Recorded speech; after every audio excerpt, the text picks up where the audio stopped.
Okay.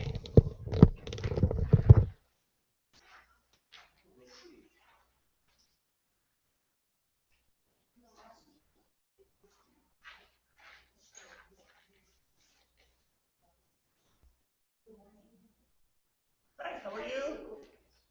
Let's see, I think that's going to work there. You would like to do your little spiel beforehand, yes. I bet. Okay. And I'm Debbie. Yeah, I know. I saw your tag there, and I remember. I actually did kind of remember too. Let me go check with Stephen real quick here, and then we'll kind of figure out what's going to be a couple minutes left. But, check with him. Sweet.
Well, and every year,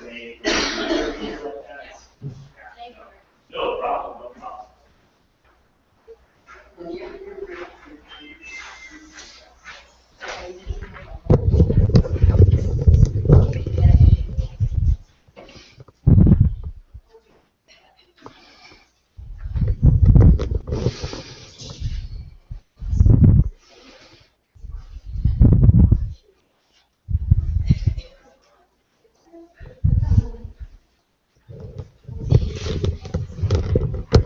Hey, I was going to let you guys all know too before we get going here. We're just about ready to get going. We're actually doing this as a live webinar today too. And you guys don't know what webinars are? What a webinar is? A webinar is just a fancy way to say doing a seminar across the internet. And so this is the first time we've ever done this live. And so, so here's the deal. I am going to be, on my computer screen up in front, I actually have our webinar room. And we're probably only going to have about 15 or 20 people that attend that way. But what I'll be doing is I'm going to be wearing a microphone. And I don't have really like a nice lapel microphone where I'm actually going to have to put on my headset kind of. And I'm also going to be talking to them and while I'm talking to you. And so like in a minute here, I'm going to go up and I see they're beginning to fill into the room. And I'm going to go up and say, hey, can everybody hear me? I'm not talking to you. You guys can all hear me, right? So I'm going to have to, I will be talking to both groups today. So if I seem a little bit stranger than normal, you understand why, okay?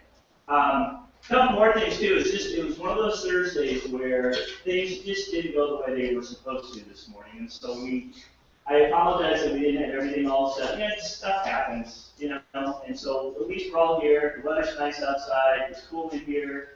Life is good, right? So we're good. Now, did everybody get the handouts for today? Did you all see the handouts out there for me? Okay, good. Now, let me do one little thing with my group up here.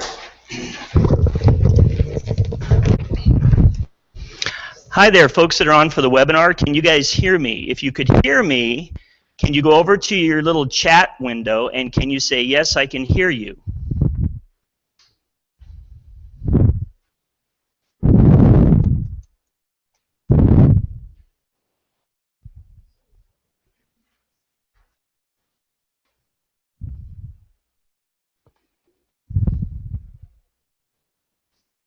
So if you could go over to your little window and if you could just tell me whether you can hear me or not. I think you can because I see the little green thing going.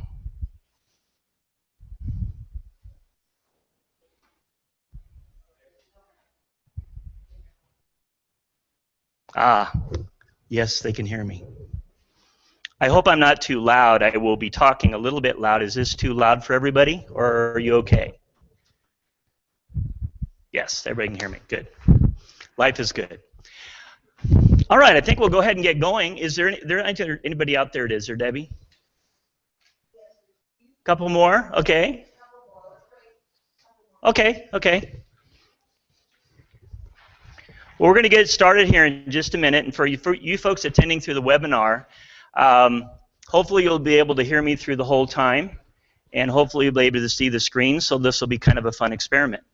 By the way, I just want to let all of you know, and this is for my local audience here, that webinars are something that we are going to do a little bit more of just because it's an important part of everybody's future on the internet. How many of you have done a webinar before? Okay. Wasn't so bad, was it? Wasn't terribly painful? Okay. I know the last one that I did, we had some glitches, but we're going to try to do some more of them simply because, again, this is an important future part of the internet that we want to make sure our students understand and can get into without a lot of worries about it. You know, the webinars that we run, there's no pressure on them. Again, it's part of a learning experience of how you can do, or how you can actually get online and learn about things. And I'm all about that. Okay? And that's one of the reasons we're doing this today. It's really more as, again, a way to teach that, you know what, you can attend things like this, you can attend classes from your home in front of your computer. And that's awesome. So, yes, ma'am.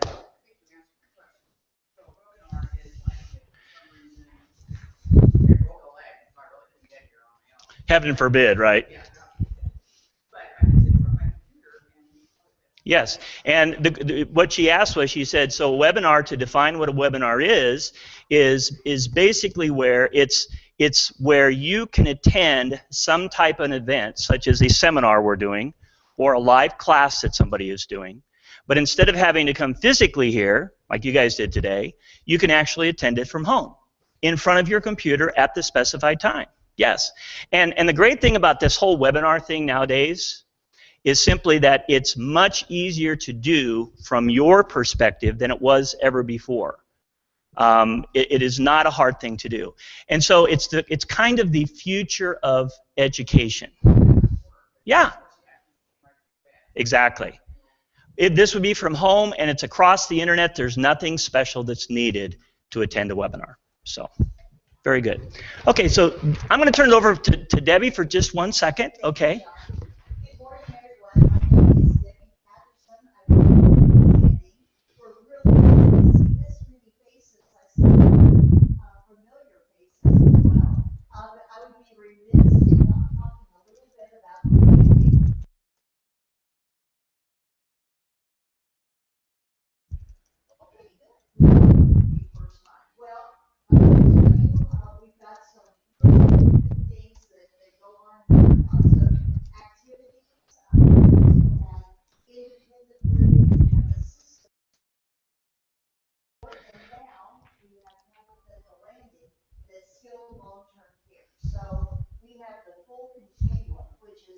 Really dynamic for us, and we hope that all of you can take that too.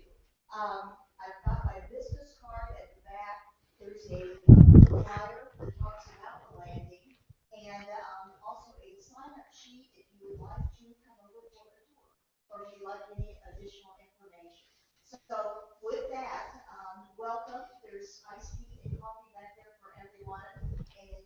time when this information of webinar. Hey, thanks, Debbie. Webinar, sort of webinar and live at the same time. Kind of whatever, yeah. This is cool, yeah. Thanks, Debbie. Okay, so first thing I wanted to do here is just very quickly kind of go through a couple little slides that I've got up here that have to do with a little bit about our organization here before we kick into the meat of some computer fundamental things. And you all got the handout, so I don't need to talk about this too much. Oh, you did run out. So we're going to get some more. We'll have some more for you, and I'm sure Stephen will run them in here as soon as he's done, and we'll get you, okay? All right. What I do want to mention, though, too, is that, of course, we didn't get it set up. We also have books available today. We always have books available that go with our classes. These are books that I actually write and put together. I'm one of those kind of teachers that am never satisfied with what other people have done. I want to do it my way. And so what happens is we sort of over the years have put together our own materials, our own books, and we have them available as supplements to our classes. They're always downstairs in our computer lab on the front table. It's wide open. If you'd ever like to borrow one and take it home to look at it, you are welcome to do that. Okay, we are very trusting because you are very trustworthy. Okay, but we also during the seminar times have them on sale as well, and so hopefully at break time I'll have some of the books out here that you can look at, but again, guys, they're always available downstairs in our computer lab. Okay, next thing is, this is our computer lab. A lot of you have been there before. Okay, right now we are running Windows 7 Professional, which basically probably in the very near future we will be upgrading to Windows 8 once Windows 8 looks like Windows 7 so that we can teach both of them, which is going to happen sooner than later for all of you, and we'll talk a little bit about that today. But this is our computer lab. It's actually right down underneath us. And if you've never visited, it's part of the fitness center. There's Lee Johnson in the back there, by the way. Lee Johnson is my boss. He's the manager of the fitness center. And our... But I still answer to him. Okay, so... but anyway, our lab is downstairs, and the best way to come to normal classes is if you park in the back of the building in the fitness center parking lot. You can come in the fitness center door. We are just one of the rooms in the fitness center, so we're part of the fitness center downstairs. For the seminars, we do them up here because we like to have lots of room. Okay? Couple more things here. Did you guys get this handout? This is a big, busy... Mine's pretty, yours isn't. Flowchart? Okay. This flowchart is sort of an indicator of the different kinds of classes we offer and the pathway through those classes. Okay. So for example, you can see here, and can you guys kind of see my mouse moving up at the top of the screen? You see me wiggling my mouse up there? Here is the basic pathway at the very top. Okay. Both Windows 7 or before or Windows 8. And then we have lots of other supplemental classes. This afternoon we have a bunch of classes on, we talk about our classes on digital photography. We have classes that have to do with spreadsheets and word processing and internet and Facebook and Google tools and iPad and iPhones. We have a lot of classes here. Over the years we've developed these classes because you've asked for them. So this flowchart kind of gives you an idea of what we have. If you ever have any questions about this, please feel free to get a hold of Stephen, who I'll have wave here when he comes in the room, or myself, and you can ask any kinds of questions about the classes and so on that you might want to ask. Okay? Oh, did you need a handout, sir? Did you? Oh, there we go. Okay. Now, these are some classes that are coming up that may interest you. Now today this is kind of our computer fundamental class. Windows fundamental, a little bit of internet. The word fundamental meaning stuff you should know about it to use it. That's the way I look at it. Doesn't necessarily mean basic. A lot of you are probably self-taught, I bet. You probably are very good at using the computer. But there's always gaps, aren't there? You know, and so what we try to do in a lot of these classes that we have is both talk to people that are getting started, but also people who have years of experience but have gaps in their learning. Okay? We've been doing this now. We're in the 15th year of offering classes here. We've gotten pretty good at it. I'm not trying to toot my own horn or anything, but Through experience, we learn, and we learn all the time. I'll learn things from you today, I'm sure, okay, about things we need to talk about. So here's some upcoming classes. These classes actually, 2 of them start next week. It's getting started with Windows 8 or 8.1, and then the computer fundamental class. These are both already filling up. I think we have about 5 spots left in both of them. And then we have some other classes coming up later this month and into August that might interest you as well, okay? Now, in terms of taking classes here, we do have a membership, okay? We do charge for classes. I mean, that's how we have to make a living. We do have a membership that I'll talk about here in a second. But I wanted to first tell you the absolute biggest benefit, well, I shouldn't say that biggest, a big benefit of getting a membership and taking classes here. Every Thursday from 10 until noon, we have what's called an OpenSupervised Lab. It's part of your membership. It's free. Guess what it means you can do? You can ask a geek any question you want about your computer. You can get one-on-one help from a computer geek. And the geek you get help from is Steven, who's out there running around somewhere. And I'll point him out when he comes in. Okay? I tell you what, a lot of people, it's hard to find good help, places you can ask questions. We are all about helping you. We are not biased toward any companies or computers. We just want you to do well on your computer. And that's what this session is about. Okay, so this is a big benefit of becoming a member here, this one-on-one help every Thursday, except for today, because you're here today. Okay. Now, when it comes to our memberships, just want to point out to you, and you've got a handout on this, and I'll talk a little bit about this toward the end, but here's something really big I want to mention to you, okay? Whenever we do our seminars like this, we always offer what we call our $99 special. How many of you have ever taken advantage of that before? Quite a few of you have, okay. Here's what it means, all right?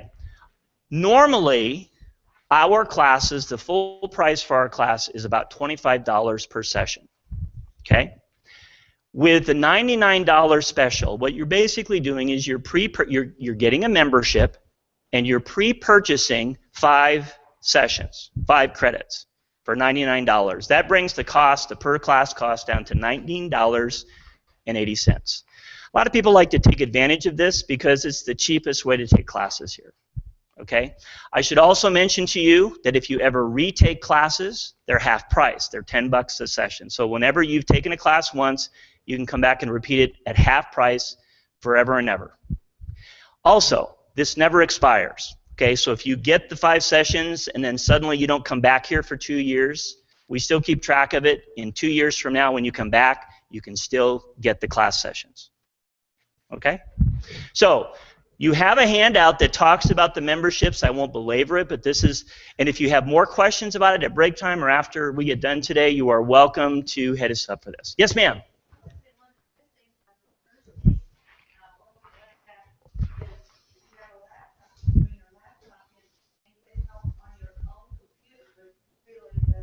Did everybody hear what she said? She said, you know, if you bring your laptop into our computer lab on Thursdays, you can get one-on-one help with your own computer. How many of you have a laptop computer? A lot of you do.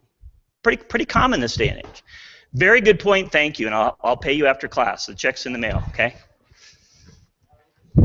Okay. Now, I also wanted to mention to you one other thing so there is no confusion. Most of our classes, well, we have different classes, obviously, all those classes you see there. Some of our classes are a single session. Some of our classes are 2 sessions. Some of our classes are 3 sessions. We don't really have anything that goes more than 3 sessions now. Okay? For example, next Monday, the Getting Started with Windows 8 class is a 2-session class. It will meet Monday and the following Monday. That's typically how we do things.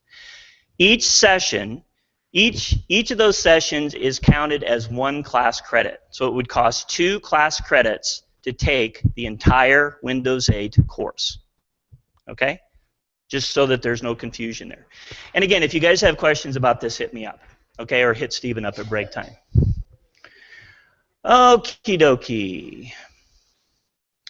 Now, one final thing before we kick into our fundamental stuff here today. We do have some classes that are not hands-on computer, and for those classes we have kind of a special deal. For the camera class, the digital photography class that we have, okay, for the camera class, for the iPad and iPhone classes that we have, for the Windows 8 class, since we don't do hands-on computer for those classes, anybody can take them. You don't have to be a member, and it's $20 a session. Okay? So I just wanted to point that out to you for some of you who maybe, I don't know, do any of you have like an iPad or an iPhone? Any of you have like an iPad or an iPhone? Those classes, again, you don't have to have a membership to take them, and they're just a flat $20. Okay? And yes, I do have squeaky shoes. Can you all hear my shoes squeak as I walk around up here? Okay. Yeah. All right, so let's go ahead and get started here. I'm going to go ahead and escape out of here and come up to the corner and pull this down and close it. I was telling some folks earlier today that I'm having to do two different things here and move my mouse the right way, and I'm not always going to be real smooth with that. So we'll see how it goes here. But first thing I want to start with today, I want to pull up your handout for a minute here. And I'm going to just open it up here on the screen. And basically, I want to start today by talking about something very near and dear to my heart that I refer to as the Big Three. Can any of you students who've been here before, some of you who are familiar to me here, can you tell me what the Big Three is? We talk about the Big Three all the time. And I'm putting you on the spot, right? And you're all too nervous to actually say anything to me. Okay, well, here's the deal, okay? When you start using your computer, something I think is really, really important is to understand a little bit about how it works, okay? And you know what? You don't have to be a geek to understand that. Okay, think about your car. Don't all of you know a little bit about your car, like how to take care of it? You know that it needs oil. How many of you know how to check the oil in your car? You can smile, but you know how many young people don't know how to do that now? Okay? But here's the deal. So there are some fundamental things you need to know about your computer that will help you use the computer better. And we call them the Big Three. And what I'm referring to here is that there are three pieces inside your computer. And I don't care if it's a desktop computer or a laptop computer, it doesn't matter, okay? There are three pieces of equipment that make all this work. And you hear about these things all the time as you're using the computer. Okay? So here's what they are. The first thing is this right over here. It's called the CPU. Geeks love acronyms, don't they? CPU stands for Central Processing Unit. Who cares? The point is, this is the computer's brain. This is the thing that does all the thinking. When you guys buy a computer, believe it or not, when you look at the ad, right at the very beginning of the ad, you are seeing the name of the CPU. Have you heard things like Intel Core i7, i5, AMD Athlon? Those are all geeky names of computer brains. Okay? The brain is responsible for doing everything, but it can't do things alone. That's where the second two pieces come in. Okay? One thing that the brain terribly, terribly needs, okay, is right over here, the second thing, which is called RAM. Have you guys ever heard the word RAM before? Okay. RAM stands for, again, something we don't really care about, but it says Random Access Memory. Okay. The key word of that phrase is memory. Bless you. Memory is basically where the brain holds things long enough to think about them. Think about your own brains. Don't we all have something called short-term memory? Some of us more than others of us. Like my short-term's not the greatest anymore, but you know, be that as it may, it allows us to hold something long enough for our brain to think about it and then turn around and either discard it or do something with it, right? Well, that's what this memory does. Everything you guys do on the computer, when you start up your computer and you type a letter, or you do an email message, or you browse the internet, okay? Everything you do is happening up in the computer's memory. Does that make sense? Everything. Right now, you guys can see my computer screen here. everything that you see is up in those memory chips.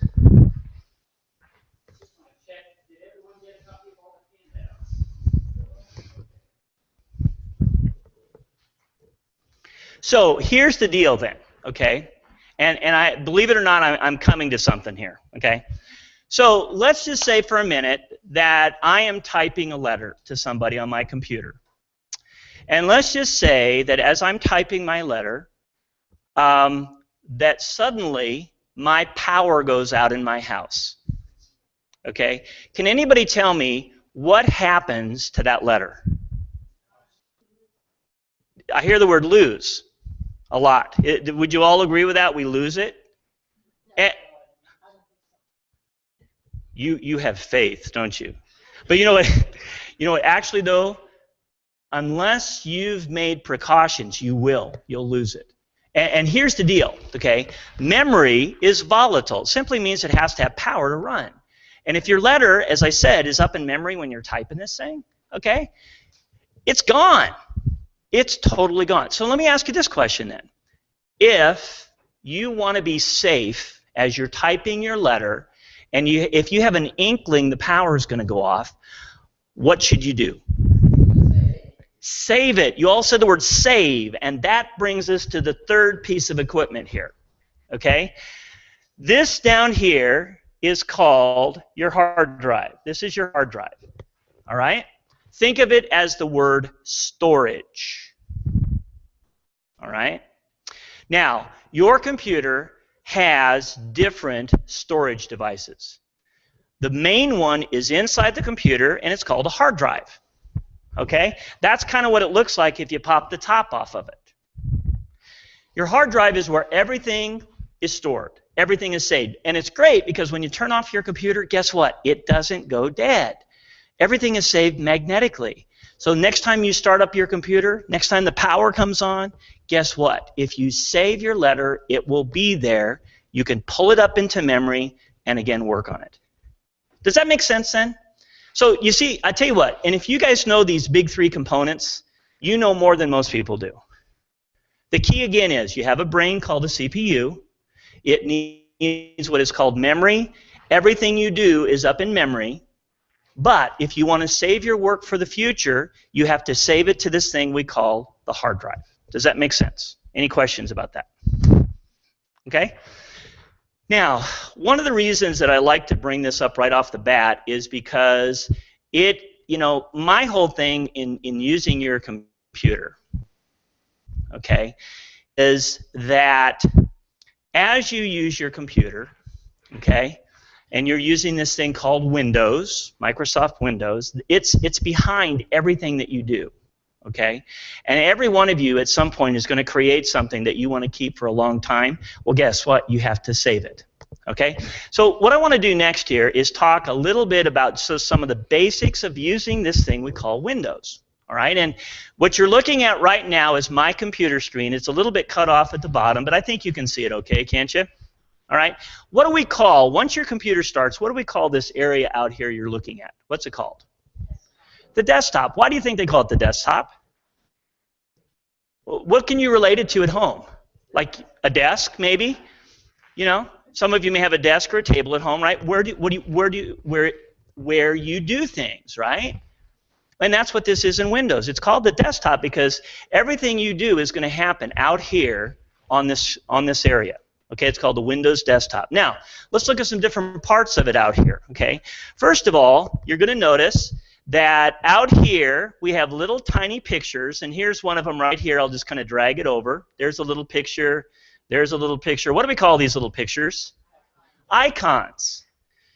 Icons represent, they're tiny pictures that represent different programs and files and folders that we have on our computer.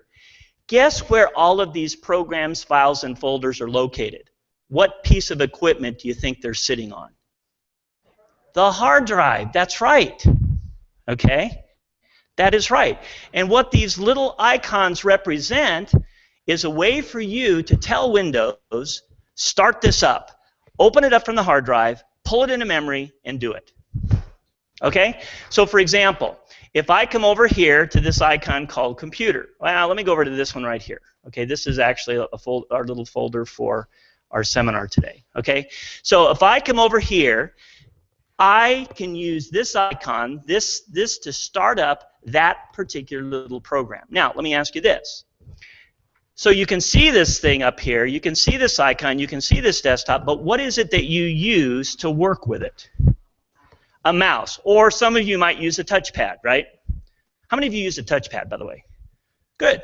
Okay. I never got used to those things. I am not a touchpad kind of guy, you know. I am still a mouse kind of guy. But it's the same thing, right? Same difference here. So here's the deal then. I can move my mouse around. My mouse has on it what's called a mouse arrow, a pointer. And you guys can see my little pointer moving here up in the upper right side, okay? So when I want to work with something on my desktop, I first of all have to point at it. Pointing at an icon is, believe it or not, you know people point wrong all the time. Did you know that? People never learn how to point to things.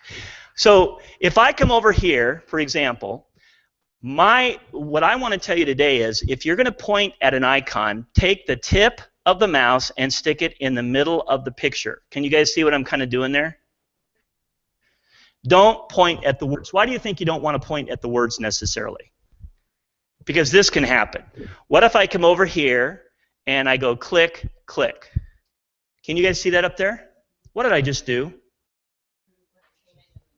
Yeah, I went into renaming mode accidentally by going click, click really slow. And what happens if I rename that? I mean, nothing, but it might confuse you, right? Okay? So I always tell people, you know what, if you're going to click on something, point at the picture, point your tip of your mouse at the picture, okay, for what that's worth. Now, using my mouse, if I want to open a program, start a program, open a folder, open one of these icons, when I point at it, what do I do with the mouse itself? What do I have to actually do with the mouse to make that open?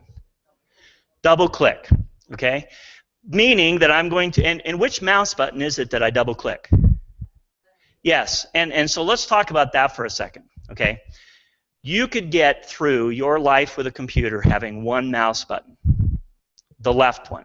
In fact, the Mac computers only have one mouse button, okay? Whenever you think about clicking on something, you should immediately think of the word left, left, left, left. You always use that to click on things, to double click on things. You always use that mouse button, okay? I'll talk about the right one in a minute, but for now, don't even pretend it exists, okay? So if I point at this and go double, which means go click, click, fairly quickly, this will happen. Whatever it is you double-clicked on opens up. Okay? Now, let me ask you a question. I sometimes have a terrible time double-clicking. Is there another way that I can make that icon open up? Can anybody tell me? Okay, so now, and so I hear some really good answers when you say right-click, but I want you to not even think about right mouse button for a minute. So I'm going to take that away from the answers for a moment. Is there another way with the left mouse button that I can do this? Possibility, but no. There's actually something I could do right here. That's a good thought, though. Well, and here's what it is, and maybe I just didn't really ask you well enough. If I click once on an icon, what happens to it? It lights up, doesn't it? Do you see that? Or it's selected, isn't it? Selected. Okay? That's what a single mouse button click does. It selects something. It can push a button. It can push a menu to come down. But you click to select. You click once to select. Okay? So the thing is, once I've selected something, if I'm not a double-clicking kind of guy, I can simply go to my keyboard, and if I press Enter, and you all know where the Enter key is, right? Okay? If I press Enter, watch what happens. Opens up. So click Enter is also an alternative to double-clicking. And the reason I say that is because I run into students all the time who have a terrible time double-clicking. When you double-click on something, your mouse is, some of us tend to move our mouse a little bit while we're double-clicking. We'll sit there and we're going to go double-click, and as we double-click, the mouse moves. When that happens, Windows doesn't think you're double-clicking. And so you can sit there till the cow comes home. You'll not get anything to happen. So click once, press enter. Makes sense to everybody? Okay? Now, let's talk about some more things out here then. So the other thing I wanted to mention to you is, with the mouse now and on the desktop, we also can use what is called click and drag. What does click and dragging mean to do? Can anybody tell me? Yeah, it's how we move things on the screen, isn't it? How do we physically do it with the mouse? Yes, and she said we click and hold. So, for example, I'm going to come to this icon right here, computer. I'm going to point my mouse at it, and I'm going to hold down my left mouse button. Now, as I'm holding it down, I am going to move the mouse, and look at what happens. You see it dragging? I let go, it drops into place. So this is what we mean by clicking and dragging. You know, and there's lots of situations where you click and drag, okay? For example, down here at the very, very bottom of the screen, you see a bar there, don't you? You don't see it very well on our screen, but you guys know what I'm talking about, right? What do we call the bar at the bottom of the screen? Yes, taskbar. It's called the taskbar, okay?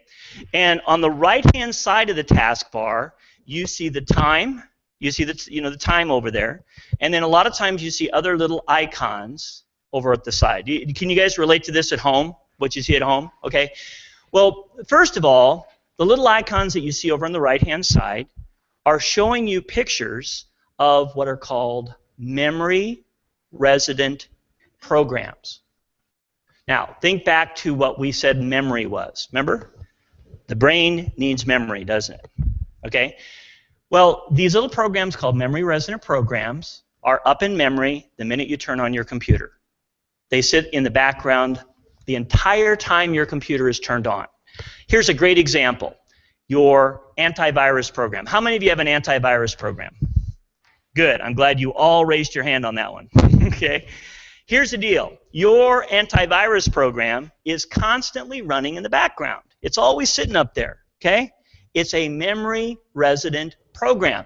So there's a really good chance that if you come down to the corner and if you simply put your mouse on top of an icon, and that's what I'm doing there, and I know it's really hard to see, but that's my Norton. I use Norton for antivirus. Well, look at, when I point at that with my mouse, it comes up and tells me what it is. Okay? Now, back to what I was trying to get to. So down in the corner, you'll see little icons for what are called memory resident programs. There's one, however, that can also be useful to you with regards to listening to things with your computer. Do most of you have speakers on your computer? Okay, and you listen to things sometimes like video or audio programs or play games and hear things? Well, normally down in the corner is a little icon that looks like a tiny speaker. And if you just click your mouse on it, you get this little bar right here. Guess what this is? Volume control. Okay? Now, a minute ago I was talking about things you could do with your mouse, and we were talking about clicking and dragging, weren't we? Well, this is another place you could click and drag, this little volume control. These are called sliders over here. See these little buttons that I'm kind of circling around here? Okay, so what happens is if you want to raise or lower the volume, you simply put your mouse on this tiny slider and you drag it to decrease volume or increase volume. And again, that's another place that I use click and drag. Does that make sense? Okay, so the point is, again, you can click on something to select, you can double click on something to open it, okay, and then you can also drag it by clicking and dragging. Now, oh, go ahead. So, how do you get one of your icons that's on your desktop to be on your taskbar? Very good question. And if you have, and her question was, how do you get an icon to the taskbar so that it's permanently, well, semi-permanently on the taskbar? Okay, basically the way you do that is for any icon, if you simply point your mouse at it and right click and choose, and it's not going to say it on this one here, but normally it will say pin to taskbar. You don't see it here. This is a bad example. Let me go to something where we could actually pin it. I don't know if we can do this one either. You know, before I came down here today, I cleaned up my desktop for you, for all of you. Now I don't have things to show you examples with. Go figure that. So, but just, okay, so my short answer to you is simply to pin it to the taskbar. It's called pinning. You simply right-click on an icon that you see, and you'll see an option that says Pin to Taskbar. Okay? Now, she led me, again, right into what I wanted to mention next. Last thing with the mouse here, right-clicking. Okay? You never, ever have to right-click. You never have to right-click, but you can. Okay? And basically what it means is if you point at something and then click the right mouse button, you will get, oops, my other right, you will get a menu. Okay? You always get a menu when you right-click. Now, here's my tip about all this, okay? When it comes to right-clicking, again, you never have to do it, okay? However, it is really slick as a quick way to do things. Okay? So for example, let's say that I'm word processing. I'm going to open up my word processor here. And you guys all know when I say the word processor, you all know what I'm talking about, right? It's what you type things with on the computer. Okay? I've opened up, this is your handout today. This was typed up in a word processor. I have this word processor open and I'm running. Now, I've got my mouse here and I am going to highlight some text. Highlighting on a word processor is where the reason that you highlight things is so that you can do things to the text. So once I've highlighted this text here, I can basically go up to the top to my toolbars and I can click on things such as bold or italics or underline. Do you see what's changing? Just what I highlighted. Now, I'm not here today to teach you word processing, but here's what I do want to show you. Okay? When it comes to right-clicking, okay? Right-clicking is a quick way to get to things without having to go to the toolbars or menus or other options. So now watch what happens here. I'm going to highlight this text. You see it turn blue there?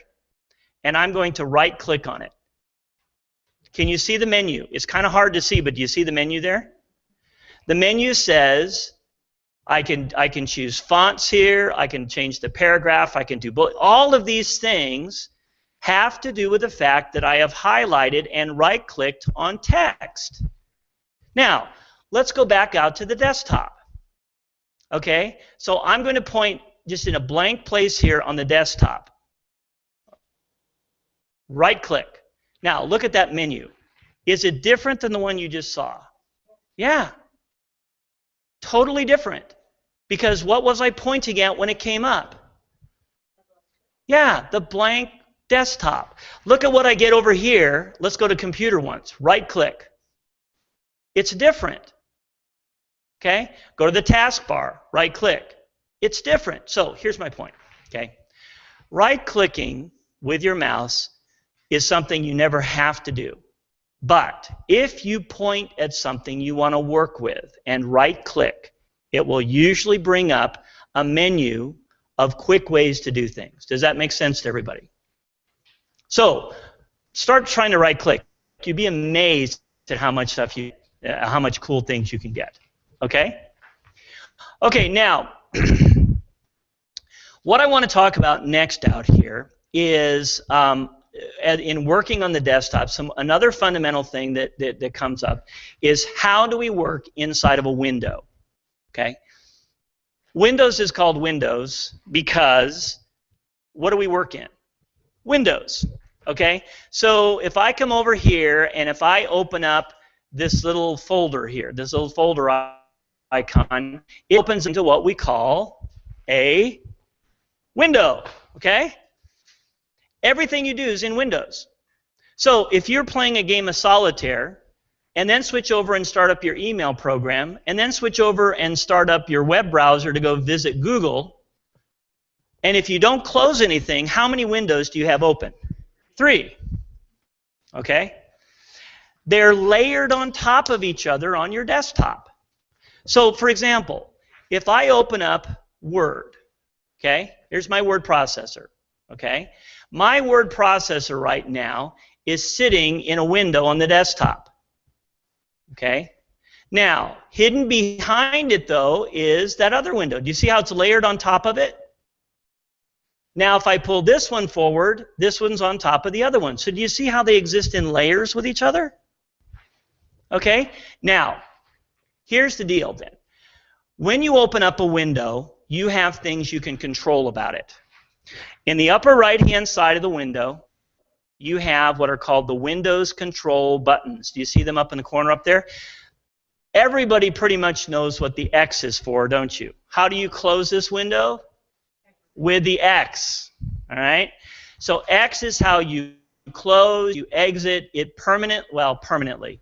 It closes it completely. Now, back to the big 3. Do you know what it does when you click the X? Empties it from memory. Okay? It completely empties it from memory. All right? So that's what the X is for. But what about these other 2 here? Well, yeah, the very first one here that looks like a little flat line is called the minimize button. Well, what does that mean? Well, it means, and let me just get rid of that one. Okay, it means that when I click it, the window disappears, but I didn't close the window, did I? No, it's still up and running. It's still in the computer's memory. But what I did do is I shrunk it down so that the only place it's now available is at the very bottom of the screen on that thing we call the taskbar. In fact, you know why the taskbar is called the taskbar? Yeah, it shows you what you're doing. Because down on the taskbar, you now see a lit up button, right over here in this case, I think. No, over here. There we go. For that window. And if I click on the button, guess what happens? The window comes back up again. There you go. Okay? Now, that's what the, so basically minimize gets it out of the way, click on the button at the bottom, and it comes back up again. Does that make sense? Okay? Now, what about the middle button? The middle button, yes, and I heard somebody say maximize. The middle button is for either making the window fill the screen, called maximize, and of course you can't see it right now because it's clear off the top, but it's up there in the corner. Now, if I click on it, it makes it smaller again. Whoopsie, wrong one, guys. Gosh, this will be interesting. Sorry, I'm having to be my split. Oh, gosh. To-do. There. I clicked on that middle button and it makes it smaller again. Okay? So here's my point. On a day-to-day basis, you're going to use these all the time. Okay? The Windows control buttons, all the time. So it's important for you to know about them. It's a basic use, a fundamental thing that we need to know about Windows. Now, one more thing here. When a window is not filling up the screen like it is right now, there are things you can do to it. You've already seen me doing things. Let me explain that now.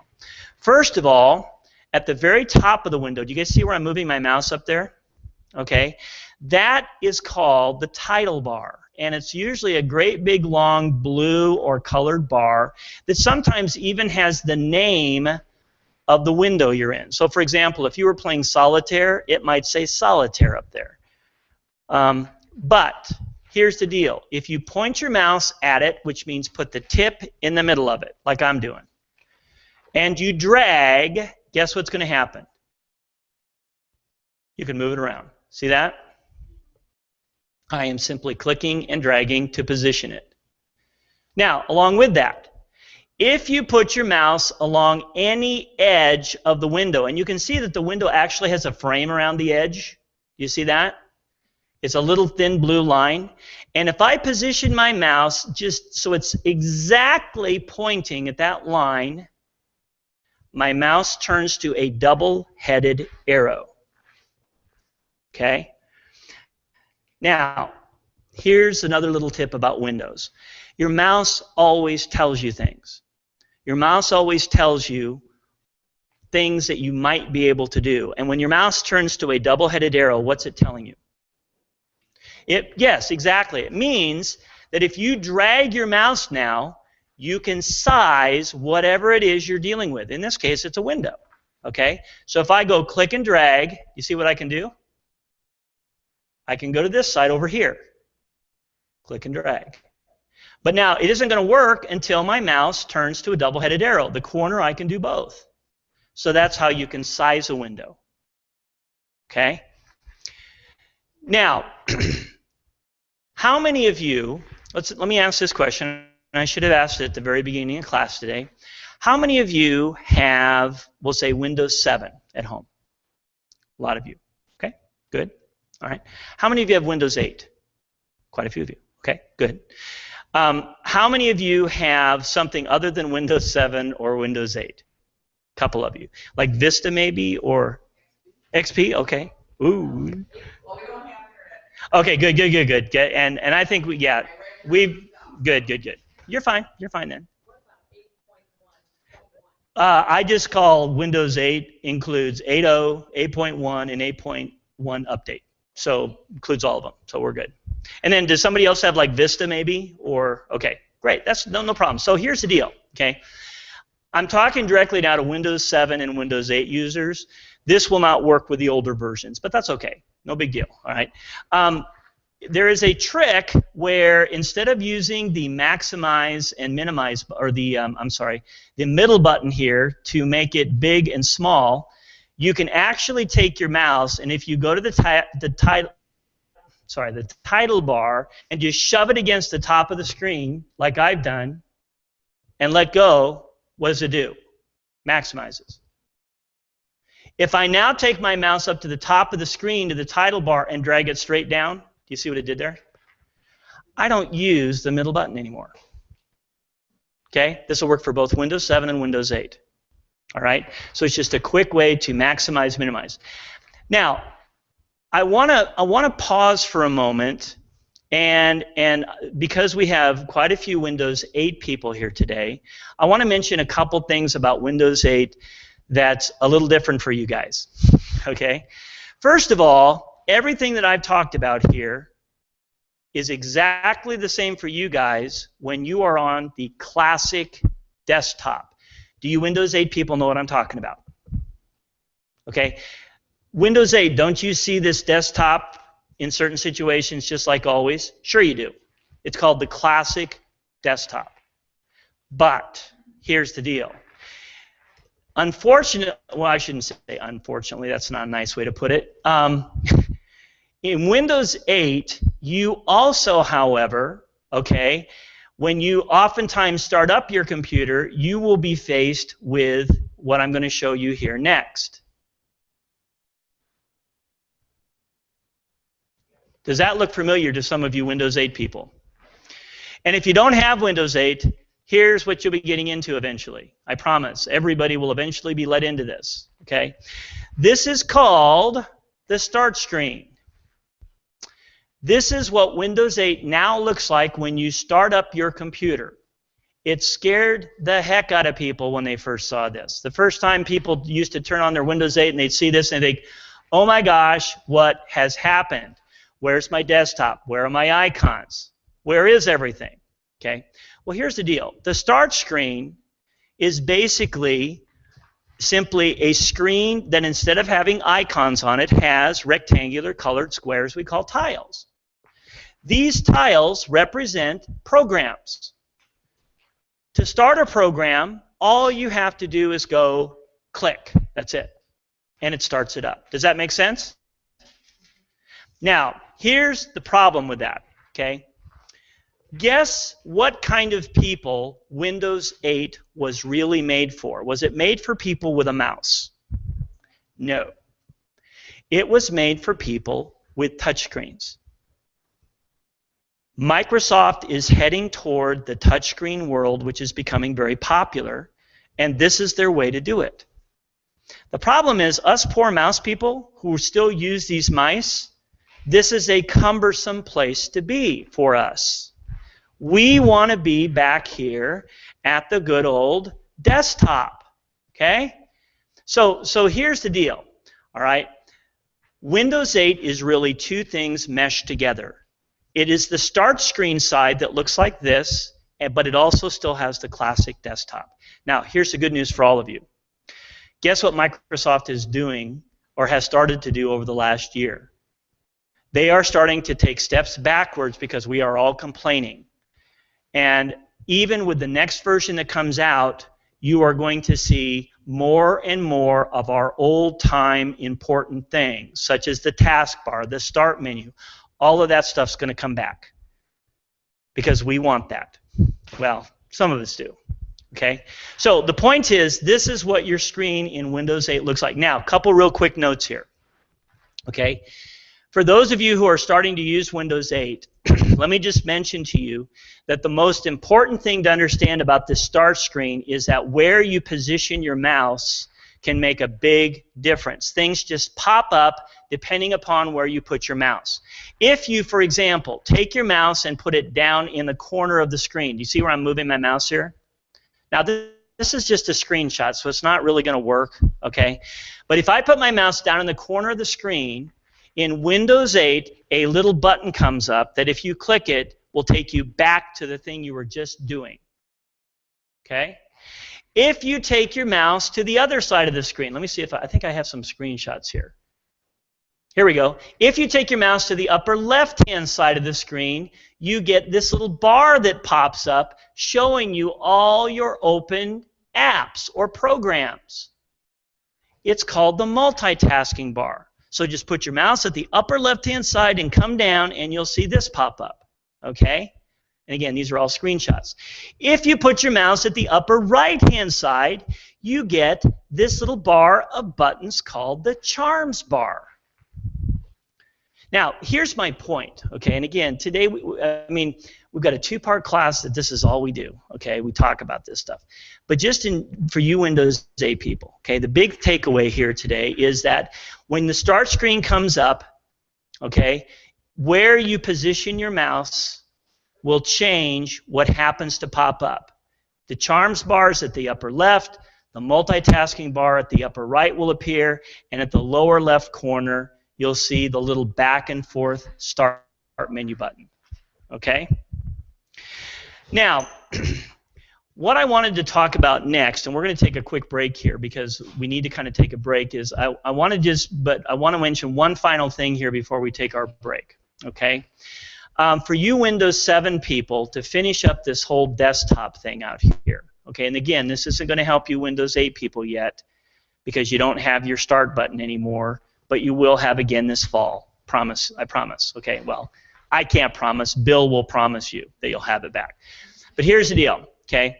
Over on the left-hand corner of your screen, and you can barely see it on our screen here, you have a big round button called the Start button. And if you click on it, what do you see? The Start menu, okay? What do we use the Start menu for? Who can tell me?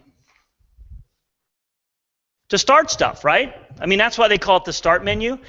If you want to start a program that you do not have an icon for on the desktop, where do you need to go? The Start menu. And when you click on the Start menu and you slide up to all programs, you will see, and again, mine's off the screen a little bit, you will see a scrolling list of all of your software. Now, I got a whole bunch, guys, so don't let that freak you out. Okay, that's where you go to find program icons that you don't have out here. You Windows 8 people, let me ask you guys this, okay? Along those same lines, you don't have a Start button, do you? Okay, but so if I'm sitting out here and if I don't see a tile for what I want to start, where do I need to go? Can you tell me, Windows 8 people? Anybody? Yes, very, very good. And what she said was, I just go to this little arrow right here.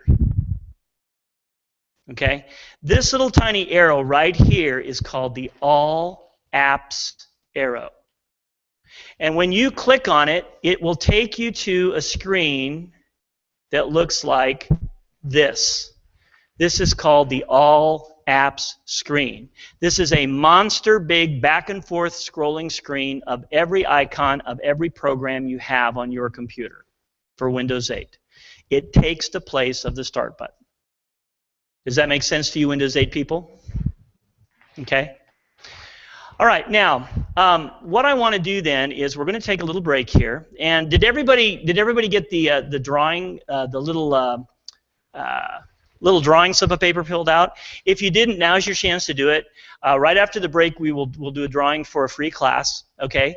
Back in the back of the room there's tea, coffee, and so on. Now the restrooms, I'll open up this door here. There's a restroom down the hallway on your left. There's also another restroom out in the big hallway.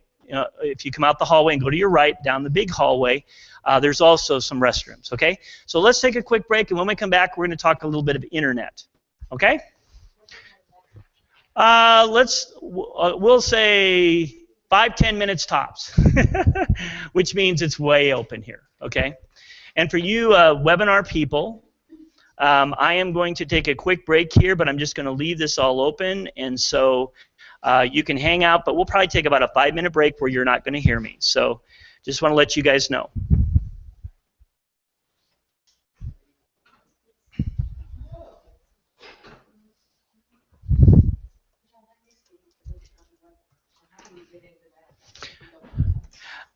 Well, we don't have, let's see, let me just take that off. We don't actually have our classes set as webinars yet. We're kind of moving toward offering maybe some of them. A lot of them it'd be hard to do, but this is our first time where we've really done like a seminar webinar. I've done other webinars before. You get our emails, right? Yes. Okay. Just keep watching those, because whenever I offer them, I always promote them to you through our emails. Okay. And then there's usually a link I'll send you to where you can sign up. Okay.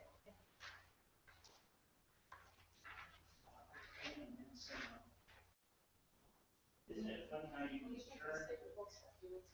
Oh, that's okay. You know what I'm going to do? I'm going to get this meeting and see if you guys do it. I must have. Gosh, turn my neck a little bit or something. Whoa. Well, no, it was just like a 10 minutes. Wow. That's really good. I think that's what it is, and I must have turned funny. Because it just suddenly just popped on me. And it was like, wow. Yeah. Well, I'll just have to do this as I turn. Sorry.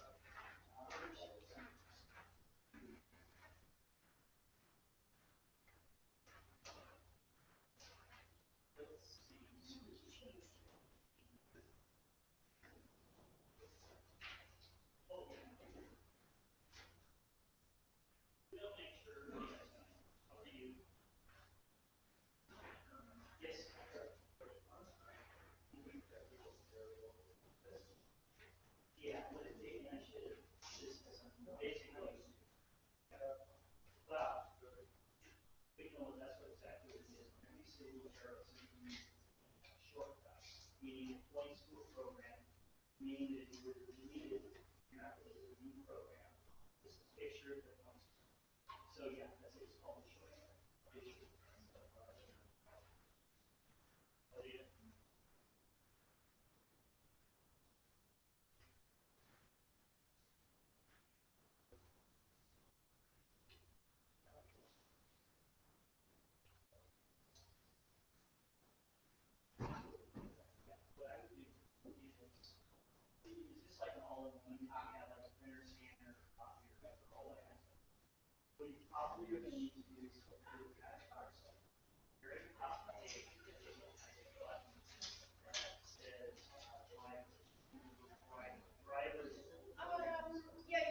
I didn't think you have, but I was there once. Didn't you? Oh, okay. Yeah. I've been retired about 10 years. I used to go over there every day. Yeah.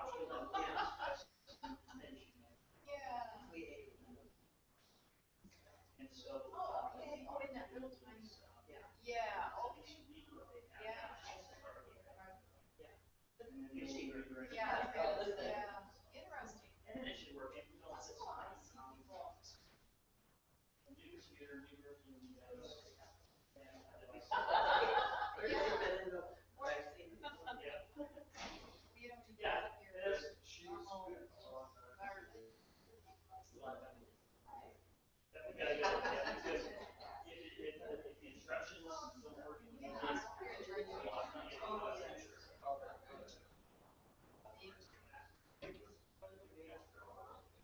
You know what, not yet, but I will have probably one other meeting.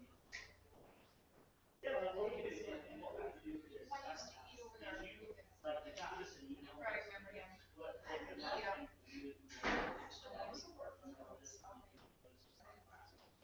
and what we do then is we also let you know when you calendar, but they're always available on the social. And I actually, when we get into that,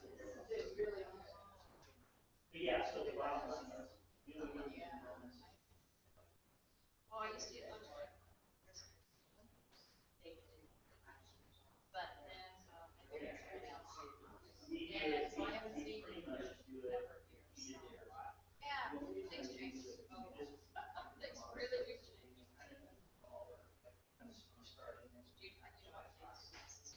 We run out of time.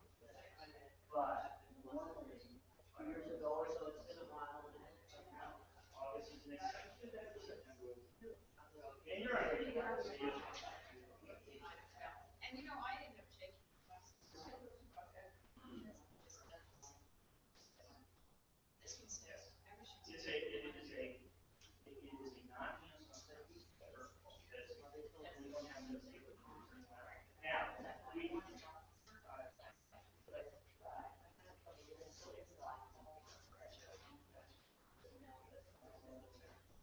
now, you know, yes, we used to do at least once a month. And what I was gonna say to you is, there are certain classes, even as a second, so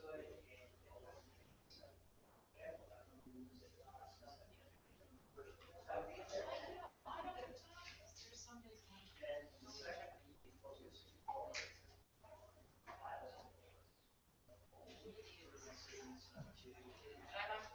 So, in essence, this would totally up to you.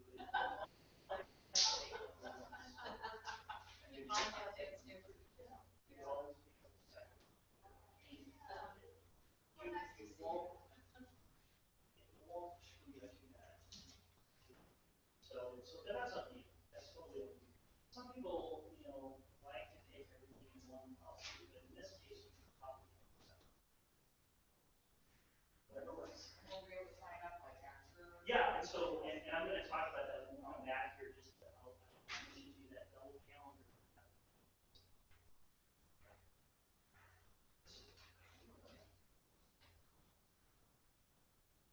Not for the foreseeable future. Windows 7 has, let's see, I'm trying to get rid of it. It's way off. It's like, I think 2018.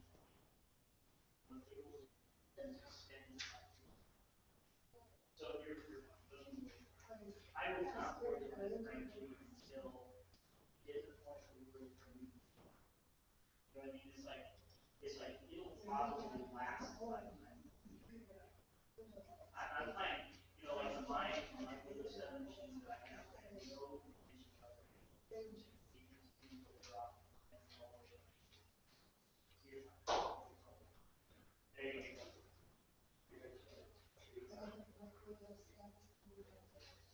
You mean like a big in terms of, oh, well, yeah, and as soon as I get the what I can do is a lot of people run this.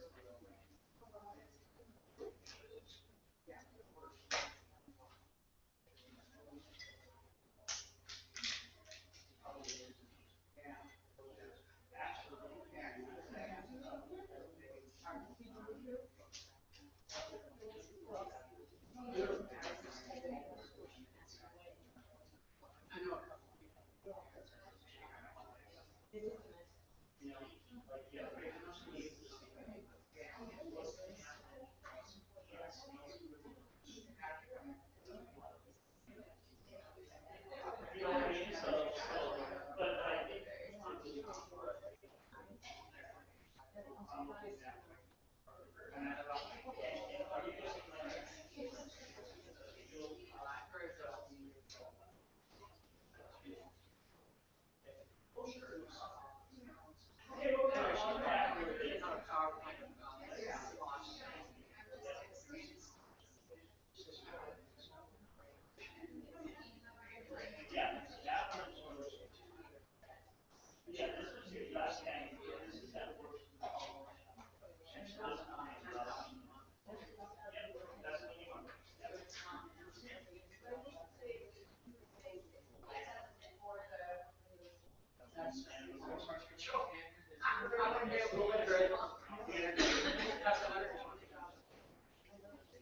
Did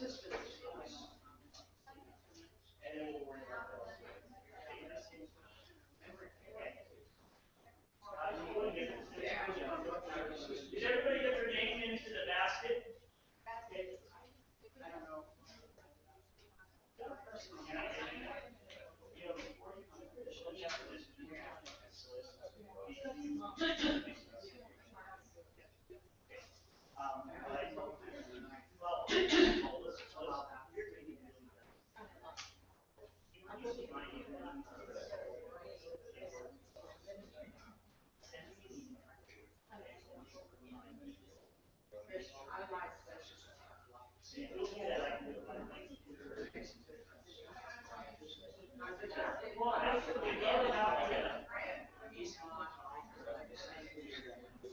Yeah, be sure to do that. I'll check your email.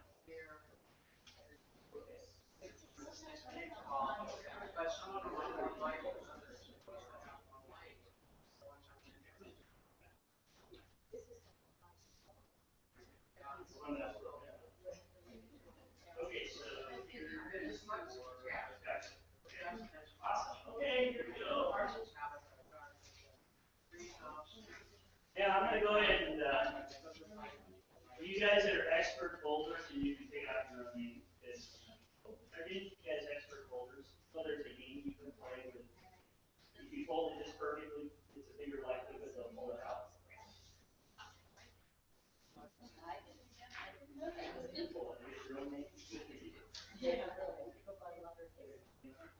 All right, so this is for a free class, and Roger Man. Where's Roger at? There he is. Hey, you know what I'm going to do, Roger? Let me put your name on here real quick. Actually, will you be here till the end of class, Roger? Yes, sir. Can you come up and grab this from me at the end? Yes, sir. All right, great. Thank you. Hey guys, we can play. I really did do something weird to my neck. I have no idea how I did this, but right during class today, I must have turned funny or something. So I'm going to do this now. So it's just, you know how that happens, right?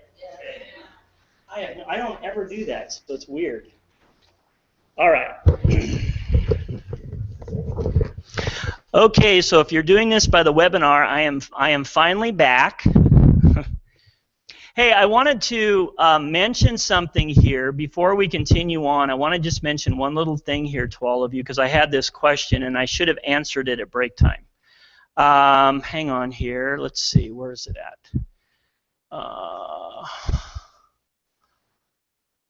Let's see. Let me just open this quickly here and show you something about registering for classes. Since we kind of started funny today, I didn't go through my normal routine, and so just real quick here, I want to show something here that'll hopefully answer some questions. Okay. And by the way, here, just because I hate to do things and not tell people what I'm doing, this little program that I'm using is called PowerPoint. And this is how it's a slide presentation program, and some of you may have even used PowerPoint in the past before, but that's what we use here for a lot of our presentations. So now, here's what I wanted to show you. You guys all got a 2-page handout that looks like a calendar, didn't you? Okay. When it comes to signing up for classes, first of all, what you have in your hands is our class schedule. I will be coming out with the September schedule probably sometime in the next week or so. This schedule is always available up on our website, which I will go to in a second as we talk about internet things next, okay? But if you're ever down in the lab, we always have a copy of this in the back that you can take with you. Now, just to let you know how you read this, okay? As you look at this calendar, all right, you're going to notice that, where's my mouse? There it is. You're going to notice that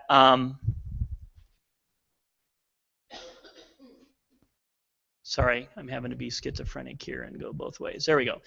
You're going to notice that the classes are listed either in the morning or the afternoon. Our classes are either at 10 o'clock in the morning or 1 o'clock in the afternoon. We run them on Monday, Wednesdays, and Fridays, and that's pretty consistent. We don't really ever change from that. Okay? We do have the OpenSupervised Lab is on Thursdays from 10 until noon. All right? But I wanted to mention to you the way the classes are listed. The starting class, if it's a multiple class session, is always bolded. So like, for example, next Monday, July 21st, in the morning, we have Getting Started with Windows 8 starts at 10 o'clock. The second part of it will happen the following Monday at 10 o'clock on the 28th, I guess it would be. Okay? And that's the way you're going to see multi-part classes always work that way. They're on succeeding days, they're on successive days, and they're a week apart from each other. Okay? Now, here's the deal. If you want to register for a class, if you have the paper calendar today in hand, all you have to do, you've got two sheets that are the same thing. Take one of the sheets and circle the classes you're interested in. Take the other sheet, circle the same classes, but at the upper right of the other sheet, you'll see there's a place for your name and your phone number. Fill that out, tear them apart, give us the one, take the other home with you. Does that make sense? Okay, so all you have to do to register for classes. Also, if you are interested in taking advantage of the $99 special, you can simply sign up for a class and pay that the first class you come to. So you don't have to pay anything today. Just sign up for the class. We will get you taken care of when you come to class. If you do sign up for a class, you are not charged for it until you're there. So if you ever have to miss a class, we don't charge you for missed classes. Okay? We only charge you if you come. Does that make sense to everybody? Okay? You're also going to see that there's a phone number on there you are welcome to call to register as well. And all over our handouts, you see my email address, which is jlortz@discoverskills.com. That is my main full-time email. If you ever have questions, you want to register that way, you can certainly email me and let me know what classes you want to register for. Okay? Good. Now, let's do a little bit of internet stuff here. Okay? Now, the thing with the internet is, first of all, is that in order to use the internet, we use what is called a browser. Okay? Now, the word browser is generic, and what it refers to, whoopsie, got to go this way, here we go. Okay? What it refers to is simply a piece of software that lets you go up and go to places on the internet. Here's some popular browsers. There's one called Internet Explorer. That comes with Windows. There's another one called Google Chrome. It happens to be what I'm using today. It's a free one from Google. There's another one called Apple Safari from Apple. That's what a lot of Mac people use, but it's also available on the PC. There's another one called Mozilla Firefox. I'll bet I named most of the ones that you guys use. Is that true? How many of you use Chrome? How many of you use Chrome? Okay, Chrome users? Okay, how many of you use Firefox? Okay, couple. How many of you use Internet Explorer? Okay, how many of you use Safari? There you go. How many of you don't know what you use? Yeah, and you laugh, and you can be honest. A lot of people don't even know. That's fine. Doesn't matter, right? So the thing is, your browser is a piece of software. Now, I'm going to use Chrome today, but it doesn't matter. What I'm going to do is the same for all of them. I want to talk just briefly about how do you get around. Because isn't that really the most important thing when it comes to a browser? How do I get from one place to another? Okay? As you look at this screen here right now, okay, and let's go to a simpler screen. Okay, let's go to my favorite place to go to in the world, which is Google. You've all heard of Google, haven't you? I bet you all use Google at some point. What's Google good for? Searching. Yes, very good word, searching. And it's good for searching because it is actually called a search engine. Think of it this way. It's a massive database of over 1 billion, with a B billion, different references that we can search through using keywords. So if I was looking for, let's see, if I was looking for how do I train my golden retriever, My keywords might be train golden retriever.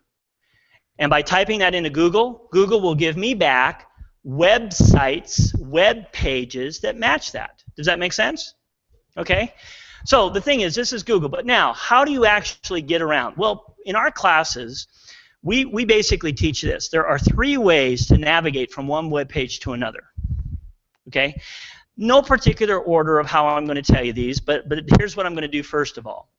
Let's say I'm driving down the road and I see a billboard that at the bottom of it has an address.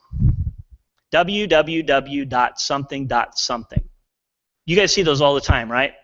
Advertisements, billboards, business cards, all over the place, okay? So if I want to go directly to an address that I know, what do I need to do up here? Yeah, type it in, and specifically, do you see right up here at the top? See where I'm moving my mouse around? Okay, right up here at the top, if I go to this little bar, this is called the address bar right here. In it is the current address of whatever page I'm looking at. In this case, it's Google. www.google.com. If I click my mouse there, it turns all blue. What's it waiting for me to do? Type. Okay? I don't have to click again. I just click once. I'm good to go. All right? So now, if I go to my keyboard, and let's say that I want to go check the weather out on the National Weather Service site. Okay? So I'm going to type in www.noaa.gov. Now, little side note here. Oopsie. Little side note here. Notice as I type the address, it tries to help me. Do you see that? Your browser is pretty smart, and it remembers other addresses you've typed in. And as you begin to type an address you've already typed in once, it tries to show you, hey, you don't have to type this whole thing. Here, let me give you some help for us people that don't like to type. And so in this case, as I was typing in this one, let me go back here a little bit. You see how I don't even have .gov typed in yet, and that there it is right there, isn't it? So I could simply take my mouse, and instead of typing out the rest of it, come down to their suggestion and go click, and they have just saved me some time in typing. Does that make sense? But now, here's the deal. This is one way that you navigate, simply by typing the address at the top of the page in the address box of where you want to go to. That's way number 1. Okay? Now, one more thing before I go to way number 2. I'm going to go back to Google for a minute. One of the most common mistakes that I see people do when typing in addresses is they don't type them at the top. They instead type them into a search box on the page. A lot of pages you go to, like Yahoo, Google, other ones, okay, have a search box down here. See this little box down here? And so I see a lot of people do this. Oops, Noah. We're going to Noah, not USA Today. Now, do you see me type that address in? Am I typing it in the right place? No, I'm typing it in as if I wanted to search for it. Now, will this still work? Yeah, but it takes one extra step, doesn't it? If I type it in up at the top of the page here, I go right to it. Okay? If I type it down here, it does a search and then shows me the search results. Oh, there it is. I have to click and go to it. You see how that took extra steps to do? I see this all the time in class, okay? So type it up at the top. That address bar is important. Okay, so first way to navigate is the address bar. Second way to navigate, click links on a page. Now, what am I talking about here, okay? Well, when you are looking at a web page, and when I say web page, do you all understand what I'm talking about? Okay? Web pages are simply graphical pages of information. There's a billion of them up on the internet. That's what we're looking at right here. We're looking at the NOAA web page. A website is a group of pages all put up there by the same person or organization. So I am looking at a page on the NOAA website. Does that jargon make sense to you? Okay? So now, as I look at this page, the cool thing, and this is really what makes the web, as I scroll down here, okay, everything I see on the page has the potential to be what we call a link. Used to call them hyperlinks. Hyperlinks are simply text or pictures or graphical buttons that if I were to click on them, have hidden behind an address, and I'll be taken to another page. That's how the web works. Okay? So as I come down here, for example, it says severe weather flash flooding possible for parts of southern plains. Okay? If I bring my mouse and put it right on top of this text, this is a link. Now, how do I know that it's a link? Can anybody tell me? Well, it is highlighted, okay? It is highlighted, but there's even something more. Okay? Like right here, this little picture here. This doesn't get highlighted, but I still can tell it's a link. Can anybody tell me how? Yeah, it's got the hand sign. Remember how I mentioned to you your mouse tells you stuff? Well, on a browser, it always tells you by changing to a hand whenever you're on top of a link you can click. So look for the hand. Okay? So right now, for example, right here, I know that that's a link that if I were to click, it would take me somewhere. Look at this picture up here. Is it a link? Yeah, there's the hand. Is this a link right here? No, it's an arrow now. Is this a link? Yeah, it's a hand. So do you see what I'm talking about? Now, so what happens? Well, if I go down to here and I go click, because it's a link, it takes me to a new page. That's how links work. So that is the second way to navigate. Does that make sense? Okay. Now, I'm going to do something here, and I want to show you the third way, and then I'm going to bring up a really, really important topic about browsers, which is the biggest takeaway for the internet today that I can give you. Okay. But before I do, let's talk about number 3 way to navigate. Every browser at the top has what are called backwards and forwards arrows. Do you see me circling my mouse around them up in the corner, upper left up here? Okay.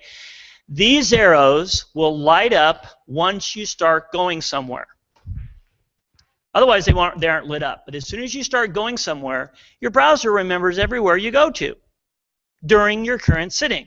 So if you trip off and go to 10 different pages, it remembers. The backward and forward buttons take you back and forward through the pages you've been on. So as I click that there, it takes me to Google search. Click it again, it takes me back to the Google start page. Click it again, it takes me back to that funky looking button page that I started with here. Now the forward button works. If I click it, forward, Google. Come on. Click again, forward, search. Click again, forward to Noah. Do you see what's going on there? So those are the 3 ways to get around. Okay, if you know those 3 ways, you've mastered the internet. Seriously. But here's now a biggie. And I have found a lot of our students don't know about this, but there's this new thing called tabbed, T-A-B-B-E-D, tabbed browsing. How many of you know what I'm talking about? And I know some of you do, you just don't want to admit it. Okay. Here's the deal though, all right? You see up at the top of my screen, can you guys see where I'm moving my mouse up here? Okay. You see this looks like kind of a tab, all right? Kind of like an index tab on a notebook or a, like a manila folder, okay? Now, I'm going to come down here and I'm going to click on a link and I want you to watch the top of my page up here. Okay, so I'm going to come down and I'm going to go to one of these links and I'm going to go click. Now watch what happens at the top. Click. Do you see a new tab? Okay, we now have 2 tabs open. Now what's going on here? Well, here's the deal. Okay, tabbed browsing is available now in every browser. Not just Chrome, but also Firefox, Internet Explorer, Safari. It allows you to have multiple pages open at the same time in one browser. Okay?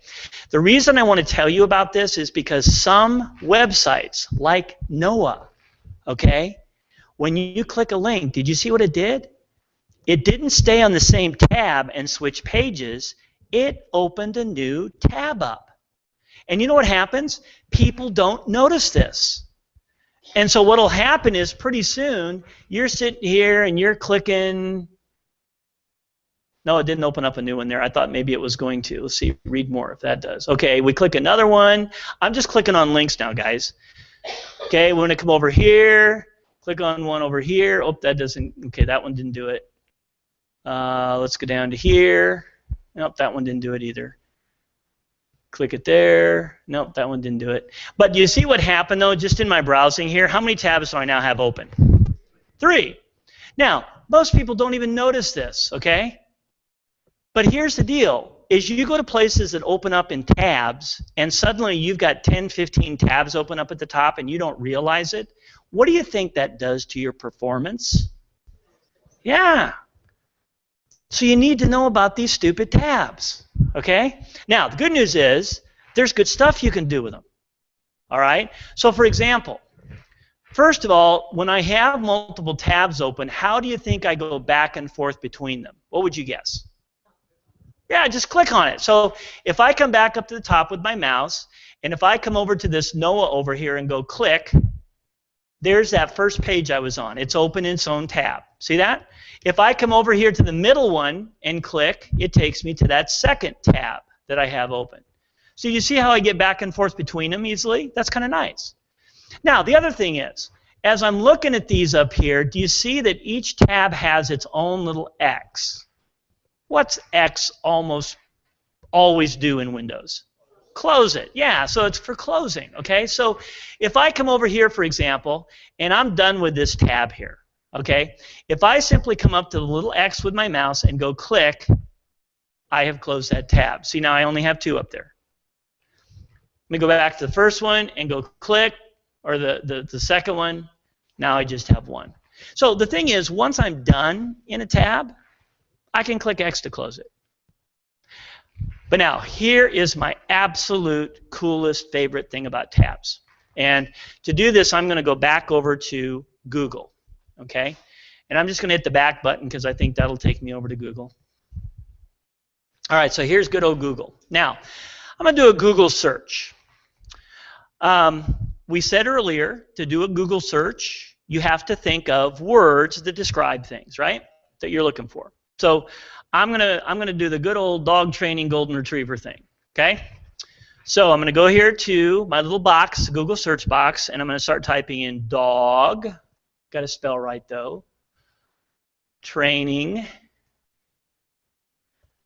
Now notice again as I type what's happening. Google, Yahoo, Bing, all the big 3 search engines, all do the same thing. As you type in keywords, they drop a menu down showing you other searches people have done similar to yours. So when I typed in dog training, I also now see drop downs that say dog training collars, dog training Omaha, dog training tips. Those appear because other people have typed them in, and these are the most popular types of searches that are done. So you know what they're doing? They're trying to help you. And it's a great way, as you type words in, like if I just type the word dog, okay, there's the most common things dog pile. Isn't that interesting? Dog pile would be #1 up there. But there's the most common things people type when they type dog out first. And then if we type dog training, and you see how that's changing as I type? And then if I put golden, and you see there's retriever underneath. So use this as a helper, okay? Use it as a helper to know what to type in. Now, I'm going to go ahead and finish this search, and I could have typed the word retriever in, but I'm a terrible speller, and I would have spelled it wrong probably, so I'm just going to click on it, okay? We'll go click. Now, here we are taken on Google to what's called the search engine results page, okay? In other words, it's just a list of websites that have matched my search. Google shows us 10 at a time. Notice that some of these say the word ad, which means that these people have paid Google to appear here. Now, it doesn't make them bad. It just means that they paid for the search to be right here. As we go down farther, we see what are called organic results. These are actually websites that must be pretty darn good when it comes to Goldens because Google has them up toward the top of their list. Okay? As we go down to the, and over on the right-hand side, by the way, these are all advertisements over here. All right, so as we go down, at the very bottom of the Google search page is a next to go to the next page of results. And you could sit there for the next 3 hours and probably go through 10,000 results if you wanted to. But remember, as you go from page to page to page, you are getting farther and farther away from probably what you're looking for. The best results are usually on the first few pages. Okay? Although there are exceptions to that. Now, here's back to my takeaway though. Tabs. Okay? When I do this kind of stuff, when I'm researching things like golden retrievers or computer things or whatever, okay, I a lot of times will see multiple things in the Google search that I want to visit. And instead of coming down here, for example, here's golden retriever tips. I want to go there. But I also want to come down here to this one. And maybe I also want to go to this one. Now, I could go to them one at a time, couldn't I? I could click, go off, look at it, but then I got to get back to here again, don't I? Which is kind of a pain, all right? So here's what I do. If you point at a link with your mouse and right-click,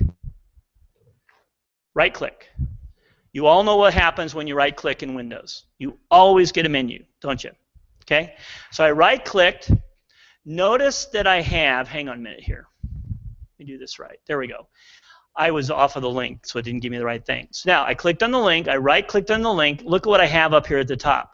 Open link in new tab. Do you see that up there? Now watch what happens when I go click. Click. I just took this and opened it up in a new tab. Now I'm not done. Oh, it's blocked. Must be something bad. Okay. I'm going through the Emmanuel corporate web system here, so they may block us from places. I'm not sure why dog training would be bad, but you know. Okay, so anyway, but that doesn't matter. Doesn't matter. So I'm going to right-click on this one, open a new tab. I'm going to come down here, right-click on this one, and open a new tab.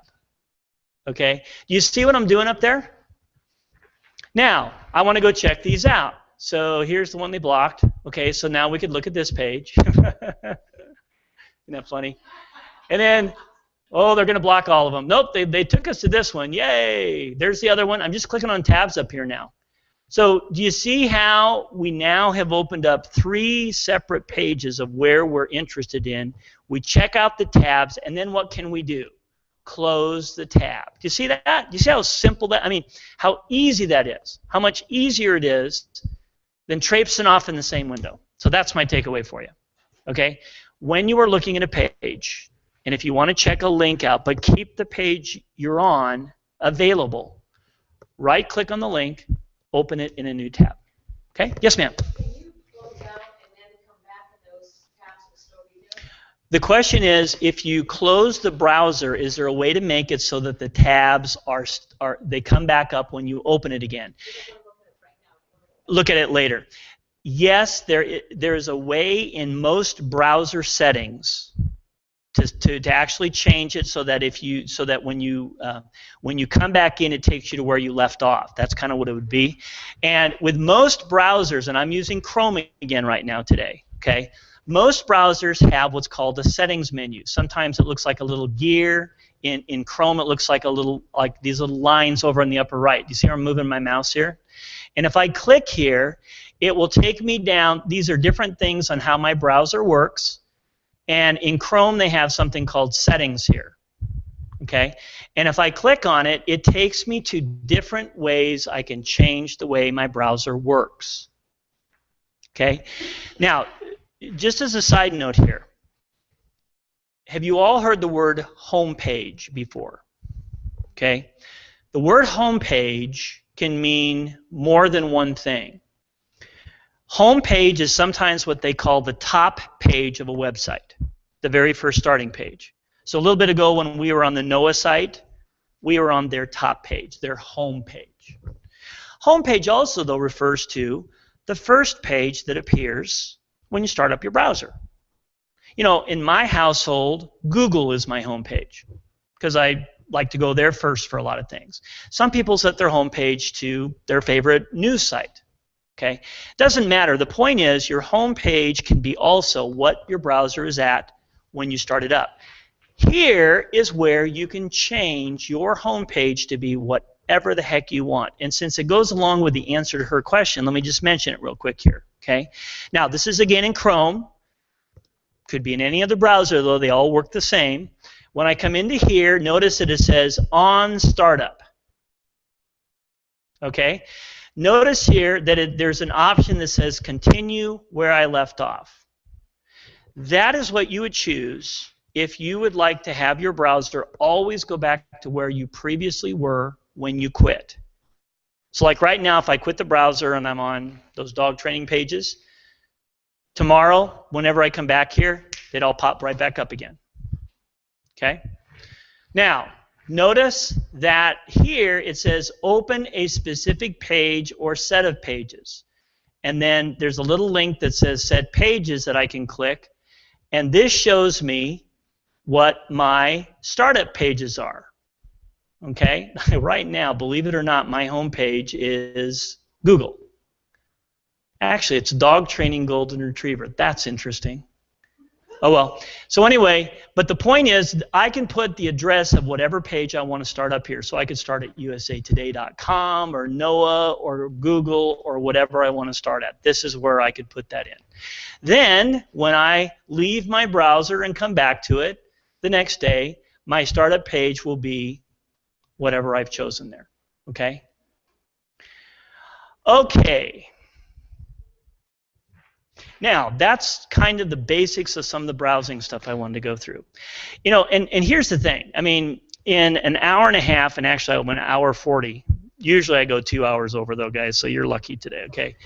But here's the deal. You know, what I was hoping to do today is at least give you some of the, what I feel are some of the more fundamental things that you need to understand about Windows and especially about browsing here. You know, and understand that it's impossible for me in this little hour and a half session to teach you all about your computer. But I hope at least you got some takeaways, a few things that maybe you didn't know or you weren't sure about, some of the basic things like that that you can at least use, okay? I had a question about some of our classes in terms of we have a couple that start next week. On Monday, we have the Using Windows 8 class that starts. It's a two-part class. And I had somebody ask me whether or not it would be good to take that class or should they take the Wednesday series of classes we have called Computer and Windows Fundamentals. If you're a Windows 8 user, by all means you should start, if that's your interest, you should start with that Monday class. The Windows 8 class is where you're going to want to start. And yes, we will be offering it again. We offer it all the time. So if you can't make it this time, trust me, we'll be doing it again. Okay? If, on the other hand, you want to learn basic Windows 7 or before stuff, the Wednesday class is the one that you'll want to take. Okay? Now, does anybody have any questions here that I can answer before? Yes, ma'am.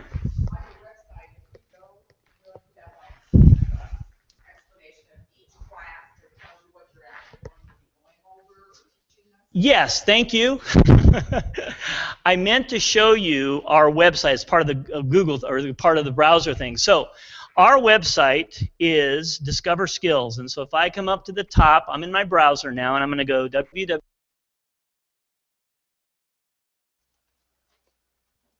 www.com. And this is what it looks like. Discover Skills is my website. So, you know, you'll see all of our, you'll see, in addition to the stuff for the AgeWell Computer Lab downstairs, you will see other things that have to do with teaching about computers, okay? But here's real specifically what I wanted to show all of you folks who live here in Lincoln, all right? When you come to this site, there's a button at the top called Lincoln Classes. And you'll notice that if you mouse over it, you have options to go to the class schedule, to register for classes, and also go to a class catalog. Okay? So for example, let me just click on class schedule here. Click. The class schedule, if we scroll down, will show you the same thing you have in front of you today. Okay? By the way, too, if you can't read this, if you simply take your mouse and click on it, it opens in a new tab. Hey, there you go. And it opens to a bigger copy that you can read better. Okay? Now, if we go back up to the top here, and I instead go to class registration right here, on this page is where you can actually, if you want to, register for classes. Okay? And basically you put in your name, your phone, and your email address. Okay? And then down at the bottom, you can simply check mark any class that you want to take, like that. And at the very bottom is a click to submit. And yes, you do have to type in this stupid little CAPTCHA code. You guys know what this is for? You've seen them all over the place. Okay? This is a way to prevent an automated computer system from registering 1,000 times here. Okay? This only people can read, the word when there. And so by you typing this in, you are telling the website you're a real person. We have at the front desk, they found a lady's purse. Oh. Purse. Anyone's missing their purse? It's mine. Oh. Yeah, so anybody's missing a yellow purse on the way out, it's at the front desk up there. Thank you, Stephen. Did you rifle through it? Anything good? Oh, okay. So anyway, so you can register here. Now, I was also going to show you one more thing to answer your question about class catalog. If we click on class catalog, it brings up a page that does have descriptions on all of our classes. And this is really long, and there's a lot of stuff here. But for example, if you want to learn more about Google tools, here's about our Google tool class. Okay, so yeah, this would be where you could come to learn more about classes, or obviously you can ask us or email us too. Okay, yes, ma'am. Yes.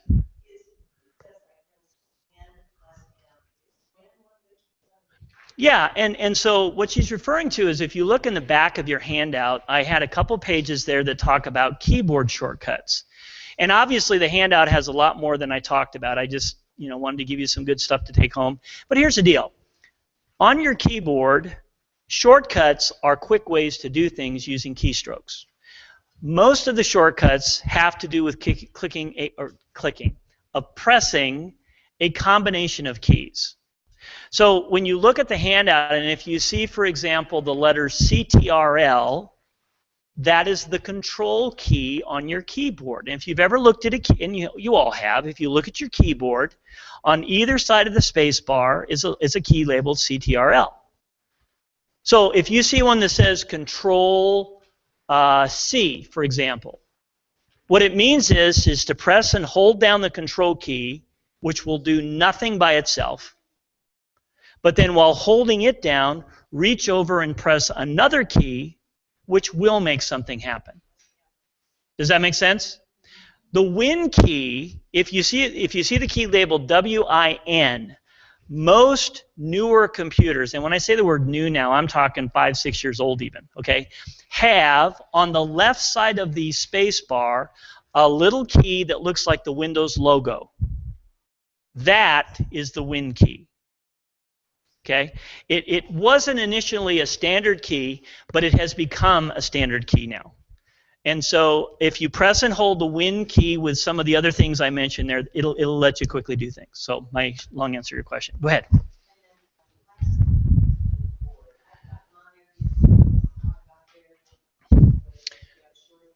Well, my short answer is that for how many of you have heard of copy and paste? Okay, how many of you have copied and pasted? Okay, about the same number, that's good. Okay, the word clipboard refers to a place in memory that you normally cannot see. Now, there's actually ways to see it, but we don't even teach them because not everybody can do it. Okay, but here's the deal. The clipboard is a place up in the computer's memory that allows you to hold something or take something from one place and put it into another. So for example, if I had some text at the top of a document that I want to put into an email message, okay, I could highlight that text, copy it. Copy means put it on the clipboard.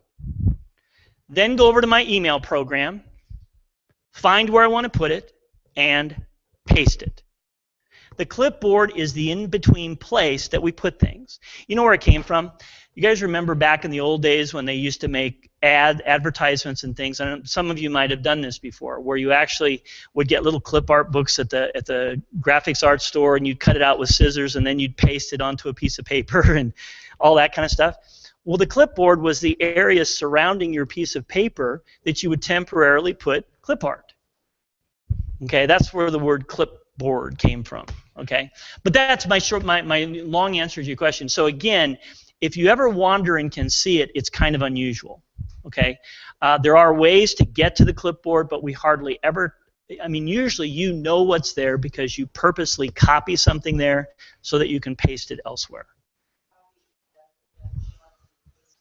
You need to go back and copy it again then, yeah. And that happens sometimes where you go to copy something and it doesn't get copied. You just got to do it again then. Yep. Any other questions? Yes, ma'am.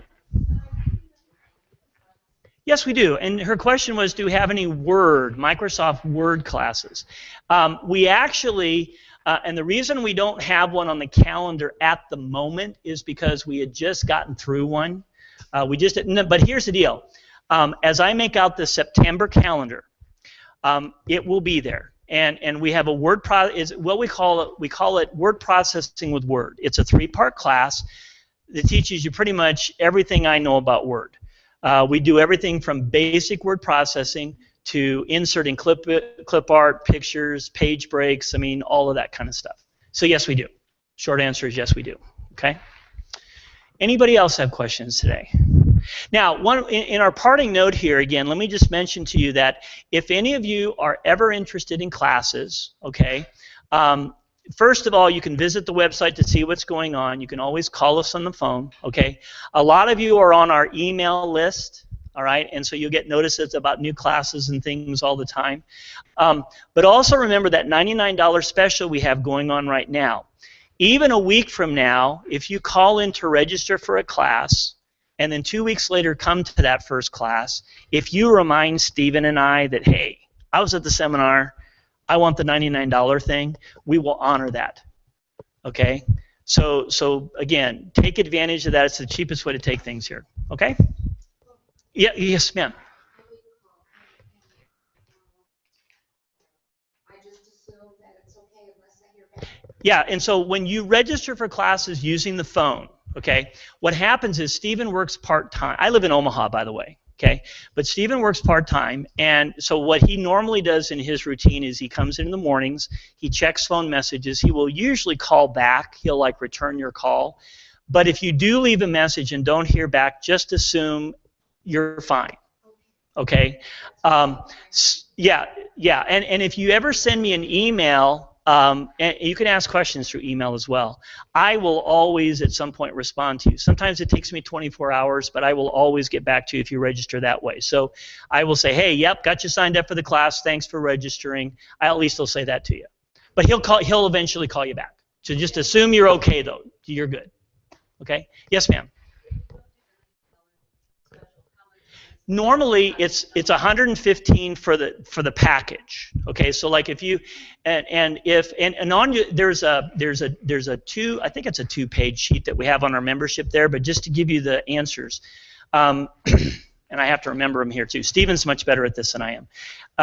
But the cheapest way to do classes is to buy the membership that includes 5 classes. Now normally it's $115, which brings your price to like, was that 23 something?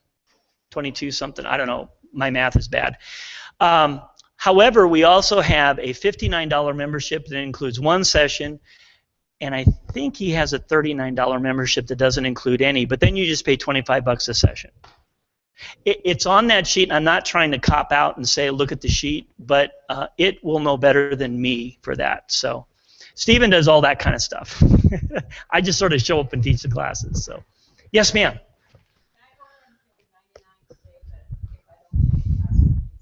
You're fine. Yeah, absolutely. And she said, if I pay the $99 today, is my credit good for ever and ever? Yes, it is. Yep. All right. Oh, go ahead. So what you can do today is if any of you would like to sign up for classes, you should have gotten that double calendar thing, okay? Go ahead and circle on both of them. Fill your name out at the top of the one that has a place your name, and you can just give it to me or to Stephen before you leave today. And that will officially sign you up. Okay? Great. Thanks, guys, for coming. Thanks for enjoying here instead of the nice weather outside golfing. I know that's what you all wanted to do. So, and for you webinar people, I hope that we still had some folks hanging around here, and I appreciate you guys coming in today, and I hope you were able to hear me okay. We've never done this before. But I'm going to go ahead and finish it off today. And again, keep watching your email for more notices about we're going to be doing some other webinars that are going to be coming up here real soon, and I will be sending you out some notices. I will also send you a link to replays for this one here if you want to see it. So I'm really glad to see you here. It looks like we got Harold's here, and Jim, and Linda Carlson, and Karen, and Marianne. I see a lot of you here today, and I really, really appreciate you coming today. So I am going to go ahead and close the chat room right now and stop the broadcast. But again, I really appreciate you coming today, and we'll talk to you again soon. Bye-bye. Okay. There we go. Oh, you're fine. Just again. Several questions. And I read that Stephen had spent some hours. Yeah. That made me also anyway. I haven't had it on it's Vista that I have. Okay. And I'm classes Wednesday next week. For the computer, for the yes, Yeah, sure, I think sure. that one might be a thing. Okay. I've had some classes, but I haven't really done much for a while with it. Okay, and then as far as computers, how I think I read or heard it's got to be about 6 years old because what if I were thinking of something new, what would I be? You know, we usually tell people to do, first of all, Stephen and I are both more than happy to, if you, for example, this Sunday in Sunday's paper, I'm going to look at your ads around for computers. And if you see something that sort of fits your budget, kind of looks okay, we can help you with that. And so you can always, like, if you, even stopping by the lab on Thursday morning, bring the ads or whatever. No, but my shorter answer is simply that, no, is basically where this day and age, believe it or not, it's hard to buy a bad computer. I mean, it's almost everything that you go out to see, even the inexpensive ones, are probably going to get the job done. Where there are differences is it depends on what you were trying to do. If you're a person who does the normal things, email, a little bit of browsing, type out a few letters, those kinds of things, almost anything's going to work. Okay. The minute you start saying, well, I might do some picture things, I might like to do some stuff like that, then there are some features of the computer, some of the big three we talked about that you want to get more of. Okay, I'm not going to worry about that too much. But when you do start looking, though, hit us up, help us. We are more than happy to interpret for you. Okay, and then the other question I have is I was thinking, which I could, search. Yeah. I mean, I have Google on my house, Yeah. but I need a computer to get it download or get someone else's HD. Is it a Kindle Fire HD? Yes. Okay. You actually shouldn't need another computer for that. Are you talking about like updating it or because it can actually work independently of everything, the Kindle Fire HDs. In other words, you don't have to ever hook it up to a computer if you don't want to. Okay. Was there something specific that you were trying to do with it, or? Well, I don't know enough to know what all I can do with it. Well, I guess is one of the other. Here's the deal, and I actually have a couple of Kindles in my household. My kid uses his little Fire HD. We don't have classes yet on the Kindle, but what I am sort of doing is, and part of it is we don't have enough students that have it, but here's what I'm trying to do. I'm trying to put together some videos for it. because I have the ability to actually capture the screen, to show on the screen, and so on and so forth. So keep a watch out on your emails, because you get our emails probably too. Oh, well, and would you like to get our emails? Well, after After you come Wednesday, yeah. Once you get it back, running right. again. Yeah. But I am going to come out with some teaching help for the Kindle, because Okay. I have it, and why not? Okay. And I'll tell you what, if you ever, when you come to the computer, like if you come to the computer basics class on Wednesday, if you bring along with you, if you have some questions, you can hit me up after class too. And I should be able to, I'm pretty familiar with the Kindle Fire, so I should be able to help you with that. Okay. Okay? Thank you. Does that sort of make sense? You bet. Thanks for coming today. Hi. Oh, that's okay. The last class that if I was a member for Yes. HVAC. Yes. And that's still true. Okay. Yeah, so if you're still a member, well, and are you like a fitness member? So that makes you a member of us. Now, you still pay for the classes and whatnot, but you don't have, you can just write in as a member. You're always a member. I think there's 23 something. That's sure. Stephen can type all that stuff. But you are a member automatically. Okay? So it wouldn't be. It would actually. Even for OLLI members or for fitness members, because it's still cheaper than what we have. Yeah, a $99 thing is good for pretty much anybody that wants to do it, even for members. Thanks. Yes, sir. Yes. No. So it's not. So what we do is it's sort of we do it in the classroom downstairs.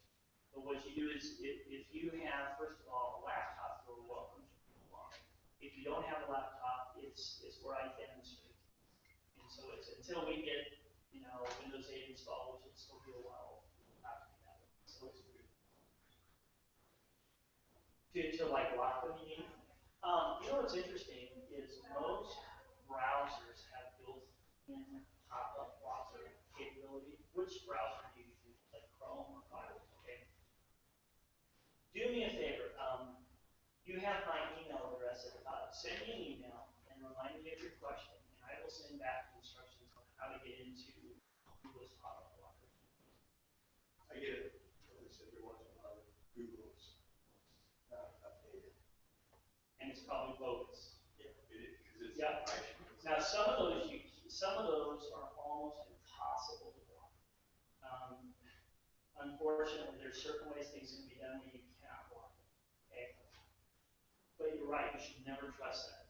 And so, because you can always, the best way to check if Google's up to date is, you remember that little menu button I clicked on?